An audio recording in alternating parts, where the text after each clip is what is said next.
15. Então, era isso que estaria. Então, era isso que estava no nosso. Era isso que estava no nosso slide. Então, a pergunta é: se Jesus propôs uma parábola dentro dos seus ensinamentos, a primeira pergunta que a gente faria para a gente estudar juntos seria: quem são os samaritanos? Não é? Então, se nós estamos aqui juntos, estudando o Evangelho do Cristo e tentando entender os seus ensinamentos, a primeira pergunta é: por que ele propôs a parábola do bom samaritano? Quem são os samaritanos? Né? Para a gente entender os samaritanos, eu me peguei indo lá pela história. No sábado que eu estava, o conde estava, então ele me salvou em muitos dos conceitos, né? Mas pela pesquisa e pelo estudo, até tem uma palestra do Divaldo muito interessante sobre os samaritanos, que ele fala por que os samaritanos eram tão mal vistos frente aos judeus, né? Então, os samaritanos também eram, né, são israelitas, né? Eles também são ali daquela região do Oriente Médio, e eles, na verdade, se apartaram do judaísmo, porque eles tinham percepções e modos de entender diferente da lei mosaica do Velho Testamento. Então, por exemplo, os judeus, eles fazem a circuncisão, né? São geridos por rabinos, fazem as suas preces em determinado local, num templo. Os samaritanos não tinham, por exemplo, essa mesma linha de raciocínio que os judeus. Então, eles não tinham circuncisão, eles não eram regidos por rabinos, eles faziam as suas orações em local separado, que templos, e isso causava grande divergência. Então, se hoje, vamos imaginar, nós temos alguns ranços religiosos e somos agraciados pelo progresso, que as leis protegem as divergências religiosas, naquela época não se tinha, né? Então, acabava virando algo político e também pessoal. É como, vou colocar assim de uma maneira muito atualizada, é como as brigas de torcidas organizadas, né? Ninguém sabe de onde veio a rixa, por que existe a rixa, né? Você sabe que tem divergências, mas que são de times diferentes, mas acaba se atritando e às vezes de forma pessoal, violenta, por, por ideais diferentes, né? Então, era assim os samaritanos com os judeus. E os judeus, como eram em maior número, então os judeus eles eram, assim, uma população muito maior do que os samaritanos de Samaria eram. Né? Por exemplo, hoje, eles não são nem 1000 no mundo todo, os samaritanos, né? Os judeus são sempre em maior número. Então, essa rixa entre judeus e samaritanos existia exatamente por divergências de interpretação do Torá, embora eles seguissem Moisés, seguissem o Velho Testamento, mas se divergiam e aí bifurcavam as suas opiniões, o que trazia, naquela época, grandes problemas por samaritanos, que eram em menor número já naquela época. Se eles são em menor número hoje, imagine naquela época, né, em proporções, eram menores que os judeus, portanto, sempre levavam assim a pior, né? Mas conviviam ali na mesma região. Então, esse eram os samaritanos que Jesus falava. Então, a gente vai tentar interpretar a magnitude desse ensinamento do mestre quando ele propôs a parábola do bom samaritano. Eu sei que todos conhecem e reconhecem a parábola do bom samaritano, mas a gente vai recordar juntos, tá bom? Então, eu vou aqui me basear no nosso querido Caibar, no livro dele, parábolas e ensinamentos de Jesus.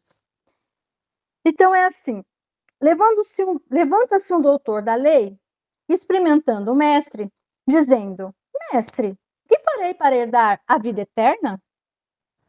Respondeu-lhe Jesus: O que é que está escrito na lei? Como lês tu? Respondeu ele: Amarás ao Senhor teu Deus de todo o teu coração, de toda a tua alma, de toda a tua força, de todo o teu entendimento, e ao próximo como a ti mesmo. Replicou-lhe Jesus: Respondeste bem. Faze isso e viverás a tal vida eterna. Ele, porém, querendo justificar-se, perguntou a Jesus: Mestre, quem é o meu próximo? Uma boa pergunta que a gente faz até hoje, né? Prontamente, Jesus disse: Um homem que descia de Jerusalém a Jericó e caiu nas mãos de salteadores, que depois de o despirem e o espancarem, se retiraram, deixando-o meio morto. Por uma coincidência, descia por aquele caminho um sacerdote, que era um estudioso das leis do Velho Testamento, portanto, conhecedor dos 10 mandamentos, no mínimo, né? E quando o viu, passou de largo. Do mesmo modo, também um levita, que também era um sacerdote da tribo dos Levi, né? Então, também conhecedor da lei. Chegando ao lugar e vendo-o, também passou de largo. Porém, um samaritano, exatamente aquele que pelos judeus era mal visto, não eram pessoas gratas aos judeus, porém, um samaritano que ia de viagem aproximou-se do homem e, vendo-o, teve compaixão dele e, chegando-se, atou-lhe as feridas, deitando nelas azeite e vinho, e pondo-o sobre seu animal, levou-o para uma hospedaria e tratou-o. No dia seguinte, tirou 2 denários, deu-os ao hospedeiro e disse: Trata-o, e quanto gastares demais, na volta, to pagarei. Qual destes 3, perguntou o mestre, te parece ter sido o próximo daquele que caiu nas mãos dos salteadores? Respondeu o doutor da lei: aquele que usou de misericórdia para com ele. Disse-lhe Jesus então: Vai e faze tu o mesmo. Então, é linda, né, essa parábola. Então, mas percebam a magnitude da profundidade dessa parábola. E uma outra pergunta que também não quer calar: vocês perceberam o cunho da parábola? Todos nós sabemos que a parábola é uma narrativa, né? Uma história que Jesus contou várias, e essa contação de histórias se baseava na realidade, na vida, no cotidiano, na rotina daquela população, daquela região, né? Então, Jesus sempre usava da vivência que eles tinham da realidade daquela região. Então, quando Jesus propunha as suas narrativas, ele tinha uma intenção. Assim como a gente tem a intenção quando a gente conta uma história para as nossas crianças, não é? Quando a gente conta a história, a gente não. E vai ser para uma criança, a gente primeiro não vê qual é a idade da criança, qual o livro que a gente vai apresentar para ela, e como a gente vai contar, né? Então, a história e o que ela tem de conteúdo. Se aquele conteúdo ela vai entender, se ela não vai, o que eu tenho que fazer para que ela possa entender. Ou seja, toda a história, uma vez contada, ela tem o intuito de envolver quem a está ouvindo e de trazer alguma lição, né? Um cunho moral. né? Mesmo nós, na atualidade, quando contamos histórias, temos essa ética, né? Essa pretensão de que as crianças entendam alguma coisa, né? E que isso faça com que elas partam para uma outra etapa, que seja o raciocínio, a reflexão, né? O entendimento daquele conteúdo e, posteriormente, a ação, a vivência. Então, parábola, Jesus falava por parábola exatamente por isso, né? Por isso que ele se colocou como mestre, né, gente? Ele não quis outro título. Ele era um pedagogo, né? E sendo um pedagogo, ele se permitiu ser chamado de mestre, porque ele tinha essa intenção em todos os seus ensinamentos, que nós pudéssemos refletir, termos empatia com aquela narrativa, nos envolvermos naquela narrativa, refletir e, posteriormente, agir, mudar as atitudes, sermos pessoas melhores. Então, veja o que ele falou para o doutor da lei. Vai e faze tu mesmo, né? E ele ainda faz com que o questionador, o doutor que questionou ele, reflita. Qual desses três te parece ter sido próximo daquele que caiu na mão dos salteadores? Né? Ou seja, ele não chegou falando, dando a resposta, colocando a opinião dele não, ele fez o outro pensar. Ele trouxe o outro para a narrativa e para a reflexão, para o raciocínio. E como ele era inteligente, né, um doutor da lei, ele tinha conhecimento. Tudo bem que ele tinha má intenção, a gente sabe, tinha má intenção, e o mestre sabia, né? Mas ele era inteligente, e ele não ia dar uma resposta, entre aspas, desconexa, né? Desconectada da narrativa. Ele deu a resposta certa. Qual desses três te parece ter sido próximo daquele que caiu nas mãos dos salteadores? Reflete, pensa, me responde, né? Jesus questionou ele. E aí ele respondeu, ele não tinha outra resposta, ele era um homem inteligente. Aquele que usou de misericórdia para com ele. Então ele concordou que bom da história era o samaritano. Olha a profundidade do ensinamento do mestre, né? Ele pega um doutor da lei sabido, mal intencionado, que faz perguntas para testá-lo, para que ele saia do Velho Testamento e cometa algum erro, e aplica o seu ensinamento. E traz para a narrativa os samaritanos que não eram bem vistos, que não eram queridos, que se falava de um samaritano e cuspia no chão, né? Era proibido falar com os samaritanos, na verdade, né? Tem uma história que o mestre conta, o mestre e a samaritana, né? Também é outra história linda. Então, entendemos, assim, conseguimos refletir essa profundidade da narrativa do mestre e essa contação de história com fundo moral? Então, nós percebemos qual lição, né, que nós podemos observar nessa parábola do bom samaritano? Todo mundo conseguiu perceber? Eu vi pelo menos 3. Veja se vocês concordam comigo. Vocês podem ir falando, viu, gente? Vocês sabem que eu gosto. Ou então deixem para falar depois. Qual das...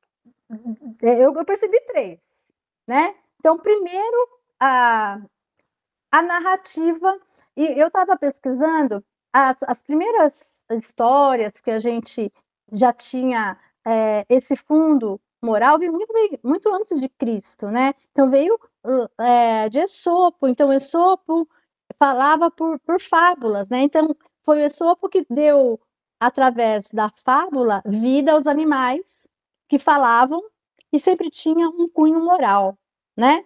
Então, o mestre pegou a mesma deixa de Esopo, né? Que então não era novo para a humanidade. A humanidade já tinha ouvido histórias com fundo moral, né? O mestre só foi lá e deu a sua didática de mestre por excelência, né? Então, eu vi 3 lições. Aí, se vocês viram mais, por favor, comentem agora ou depois e não calem-se para sempre. Então, veja. Primeiro, ele trouxe os degenerados, né, um povo que não era querido, que não era bem visto, que tinha hábitos diferentes, portanto, eram tidos como pessoas não bem vistas, os samaritanos.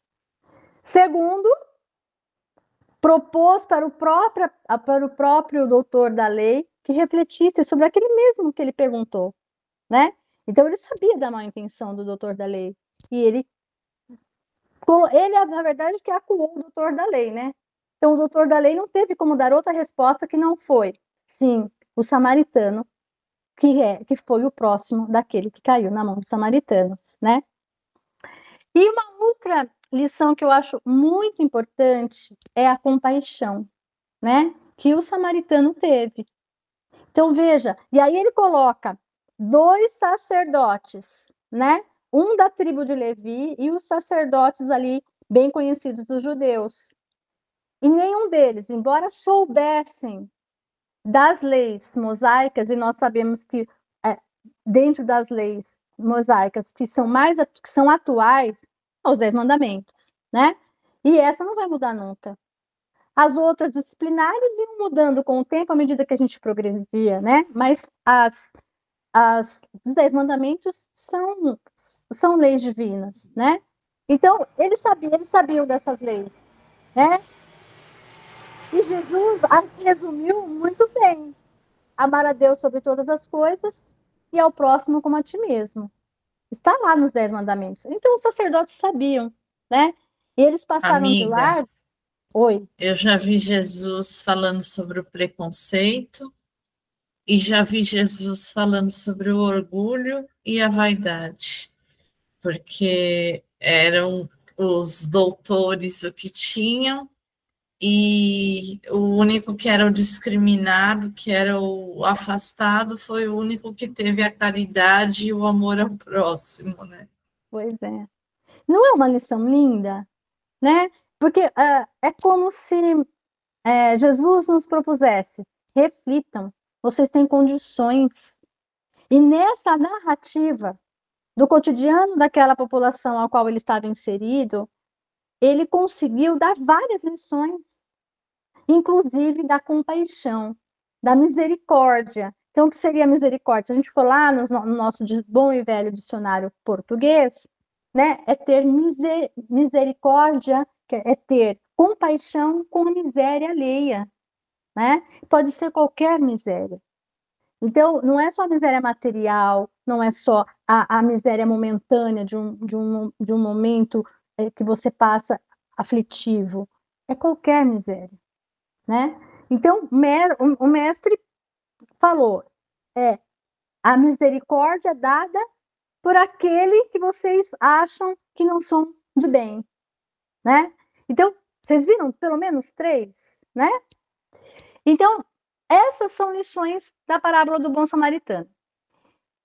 E aí, a proposta final para a gente começar a refletir sobre isso, primeiro a gente pensou nas intenções do mestre, né? Como pedagogo por excelência, o que ele queria nos deixar como um ensinamento perpétuo, né? É um ensinamento que não vai passar, né? O céu e terra passarão, mas esse ensinamento, que é a lei divina, não vai passar, a lei divina natural não vai passar, né? Porque ela está para o progresso humano, né? O ser humano só vai progredir a hora que ele praticar essas leis, né? Divinas e naturais. A compaixão, né? A misericórdia, né? Reconhecer, mesmo naquele que pode ou circunstancialmente é seu opositor, não vai deixar de ser teu irmão, porque foi criado pelo mesmo Criador, não é? Então, essa era a proposta do mestre, né? E aí eu fiz um pensamento aqui para usar um dos recursos que o Espiritismo tem, que é a filosofia. Então, vamos filosofar um pouco? Se o Espiritismo é ciência, porque comprovou a existência do mundo espiritual através das comunicações, né, que Kardec fez, então, publicando o Livro dos Espíritos, publicando o Evangelho segundo o Espiritismo, vários médiuns de vários continentes, reunindo as perguntas, fazendo uma comparação das respostas. Então, isso é ciência, né? Ele comparou, ele excluiu aquilo que poderia estar mentiroso, ou que não pudesse ser verdade, e só deixou para nós as perguntas e respostas que foram unânimes, né, nesse conjunto de estudo e pesquisa que ele fez. É ciência. Depois, o espiritismo, ele é também religião. Estamos aqui falando do Mestre Jesus, né? Estudamos os seus ensinamentos. Através do Evangelho segundo o Espiritismo, Kardec se propôs a estudar todo o Novo Testamento e trazer para nós todas as bases que os discípulos e depois apóstolos do Mestre deixaram para nós nos ensinamentos de Jesus. Então, é religião. Mas ele também é filosofia. Então, vamos filosofar usando este braço do Espiritismo, que nos dá esse princípio de vida, né? Então, responde perguntas que nos angustiam. Então, de onde eu vim? Para onde eu vou? Por que estou aqui? Né? Por que não estou lá? Estou aqui? Por que estou encarnado e não estou desencarnado? Né? Então, isso é filosofar. Então, isso o Espiritismo também nos traz. Então, a pergunta para a gente iniciar este filosofar é: o que podemos fazer para ganhar a vida eterna na atualidade? O mestre deu a dica naquela época, né? E hoje? A gente, usando atualmente esses ensinamentos do mestre, que são eternos, né? Que vão ser sempre base para a gente ter um caminho seguro para se reformar, para se religar a Deus. O que a gente faz para ter Aqui, eu aqui em trocaria. casa, amiga, a gente pensa muito nisso, assim, sabe? Por achar que como espírita a gente está devendo esse ser o samaritano que vai pegar nas feridas, que vai no hospital, que vai ajudar o órfão, que vai ajudar o idoso, que vai lá pôr a mão na massa mesmo, né? Mas a gente se debate muito com algumas questões, assim, porque a cidade é grande, as distâncias nos complicam às vezes, né? Nós moramos na maior cidade da América Latina, às vezes os caminhos são, né, complicados, então a minha mãe já está com idade, né? Também não tem mais condições de sair para tantos lugares. Então a gente pensa muito nisso no sábado a gente chegou, no sábado não, no domingo, no nosso evangelho, a gente chegou à conclusão que pelo menos a gente já é empático, a gente já se coloca no lugar do outro e consegue sentir a aflição e o problema que aquele está sentindo. Que muita gente ainda no mundo nem isso é capaz de fazer, né? Pensar no próximo. A gente, pelo menos, faz prece, vibra, né?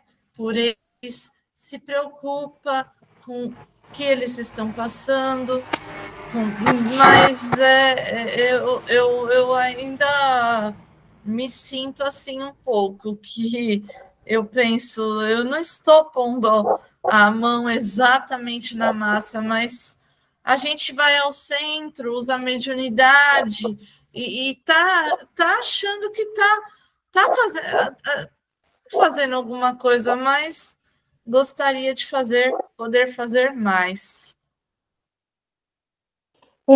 Esse sentimento é normal da gente que está em reforma, né?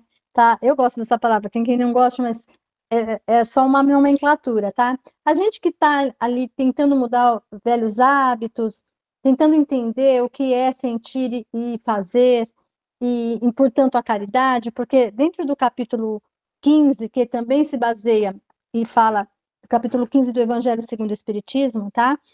Também se baseia esse ensinamento do mestre e fala, o Kardec estudou então a parábola do bom samaritano, é o capítulo 15, fora da caridade não há salvação. Então, a gente acaba se esbarrando aonde, né? A Lívia falou da empatia. É claro, a empatia. E aí, eu diria, e espero que vocês percebam, a empatia como algo profundo, que a gente não precisa nem falar para ninguém. Mas, por exemplo, foi até um questionamento que saiu no sábado, quem estava lá pode até se lembrar, que eu comentei que sempre que eu saio da minha casa agora, perto do metrô Conceição, tem uma pessoa que mora. Ô, Mar, já falo, já libero para você, tá, Mar? A Marlene quer falar.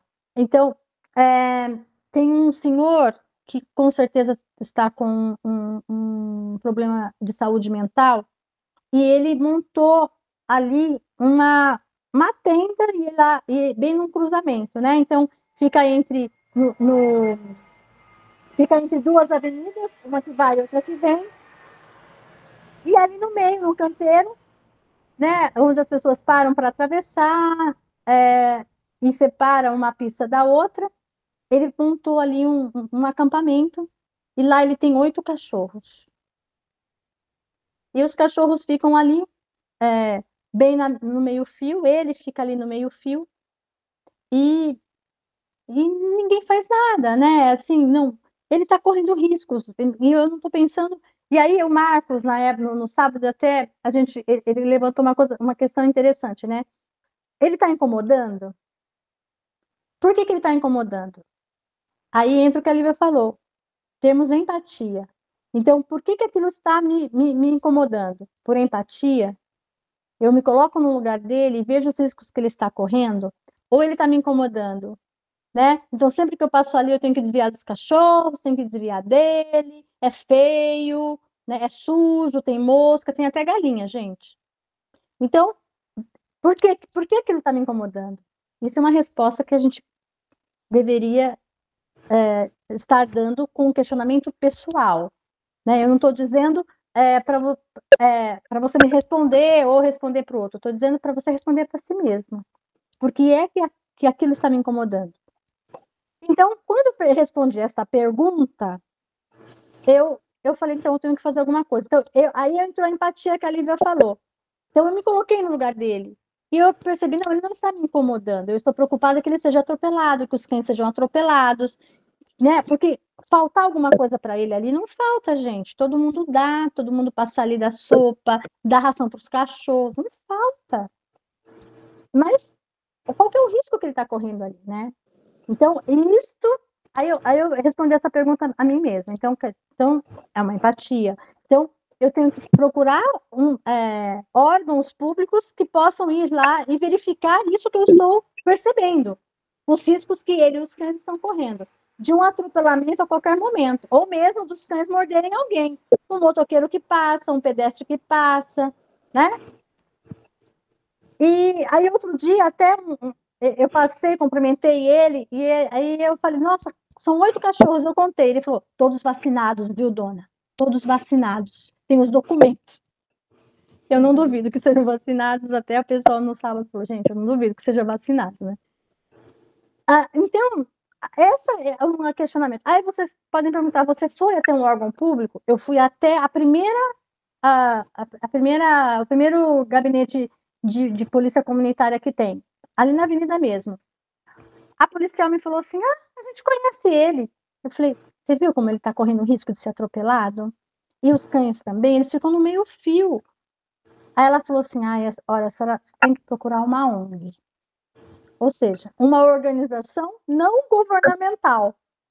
Eu falei, mas não há nada que o poder público possa fazer, a prefeitura? Será que tem algum lugar na prefeitura que eu possa ir? Ela falou, não, ninguém vai fazer nada.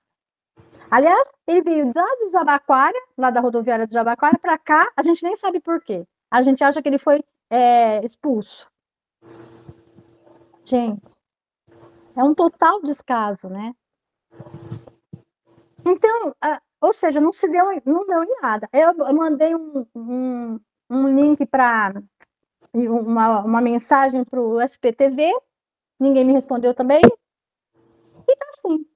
Então, vejam, eu tive empatia, eu me respondi a pergunta que o Marcos até fez, eu tô incomodada por quê? Né? Eu pensei, usei a compaixão, né? A caridade moral, né? Então, eu não posso ir lá e tirar ele, ou levá-lo para casa, ou levá-lo para uma instituição, ele não vai querer, né? Mesmo que um órgão público vá, vai ter que usar de recursos imperativos para tirá-lo, né? Muito provavelmente. Até porque ele tem problemas de saúde mental. Mas há a caridade moral de minimizar um risco de atropelamento, né? Ou mesmo de alguém bater nele por causa dos cachorros, os cachorros avançarem. Gente, ele é fininho assim, ó, mas consegue ser mais magro que eu. Então,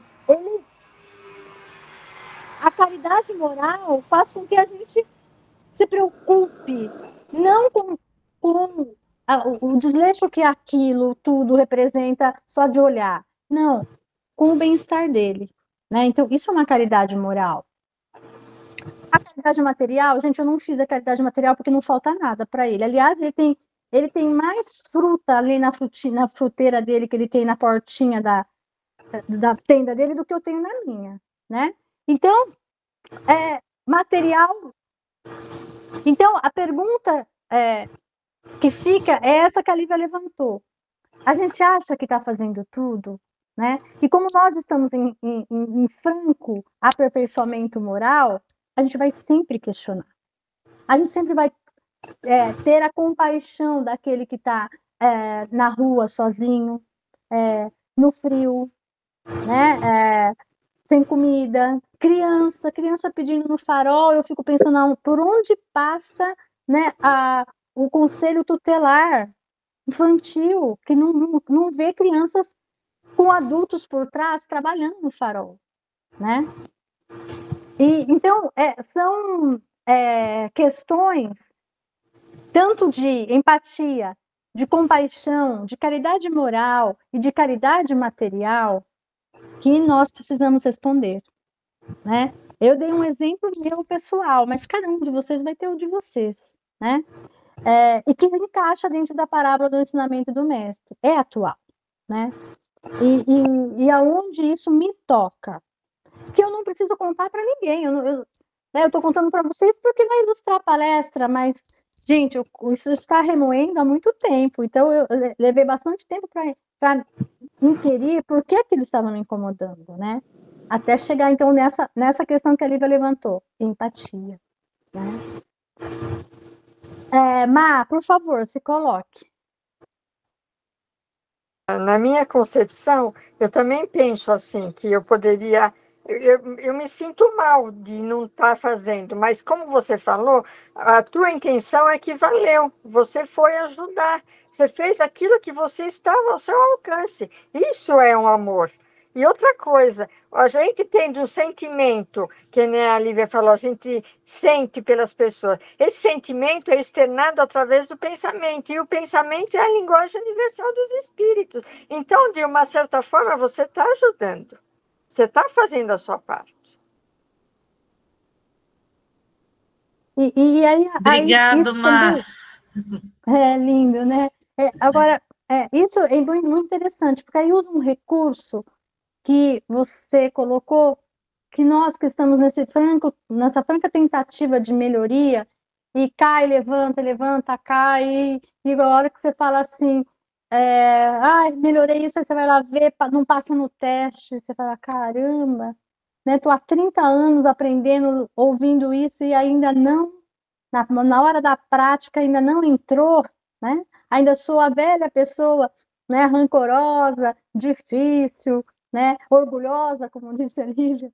Então, são questionamentos que aí a gente pode usar um recurso muito importante, que entra a questão do pensamento, é a prece, né?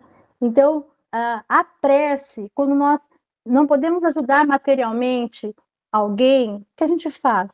Ora por ela, né? Então, eu oro para o Senhor todos os dias, né? E também por todas as pessoas que a gente vê, né, nessas situações de miséria, e aí você fala, meu Deus, poderia ser eu, poderia ser um ente querido, né? poderá ser um ente querido, e a gente então tem a empatia. Isso com certeza nos torna pessoas melhores, né? Que era a intenção do Mestre Jesus, né? Então, aí é uma resposta, queridos, que eu gostaria que cada um tivesse a sua, né? É algo que, se vocês quiserem externar, eu acho super válido. Mas é para refletir, e é exatamente isso que o Mestre queria, que nós pudéssemos refletir, raciocinar, e aí responder, né? Eu só queria terminar com uma proposta aqui do Novo Testamento, que está em Mateus, capítulo 25, versículos 31 a 46, que Kardec colocou no Evangelho segundo o Espiritismo, exatamente no capítulo 15. Então, ele é um trecho que me toca muito o coração. O que é preciso para ser salvo? Aí, Mateus deixa assim na sua escrita no Novo Testamento. Portanto, quando o Filho do Homem vier em sua majestade, acompanhado de todos os anjos, se sentará sobre o trono de sua glória. E todas as nações, estando reunidas perante ele, separará uns dos outros, como um pastor separa as ovelhas dos cabritos, e as colocará, as ovelhas à sua direita e os cabritos à sua esquerda. Então o rei dirá àqueles que estiverem à sua direita: Vinde, vós que fostes abençoado por meu Pai, possuir o reino que vos foi preparado desde o início do mundo. Pois, olha que maravilha essa colocação que Mateus nos deixa. Pois tive fome e me destes de comer, tive sede e me destes de beber, tive necessidade de abrigo e me abrigastes. Estive nu e me vestistes. Estive doente e fostes me visitar. Estive na prisão e viestes me ver. Então os justos perguntarão: Senhor, quando vos vimos faminto e vos demos de comer, ou que tivestes sede e vos demos de beber? Quando, Senhor, vos vimos sem abrigo e vos abrigamos, e sem roupa o vestimos? E quando ouvimos doente ou na prisão e fomos lhe visitar? Então o rei responderá a eles: Eu vos digo em verdade que todas as vezes que fizestes isso a um desses meus irmãozinhos mais pequeninos, foi a mim mesmo que o fizestes. Então, nesse capítulo, Mateus introduz a parábola do bom samaritano. Então, se vocês forem pesquisar Mateus, no Novo Testamento, ele inicia com essa colocação, com mais uma narrativa, né, uma história, e aí introduz a parábola do bom samaritano do Mestre Jesus. Então, a proposta... Meu filho está indo trabalhar. Então, a proposta da parábola do bom samaritano pode não parecer, mas ela traz toda essa complexidade para que nós possamos refletir e aplicá-la em nós. E ver as respostas que temos, e aí então sairmos em ação dentro das nossas possibilidades, né? Então, seria isso, queridos. Fantástico. Evangelho puro, né?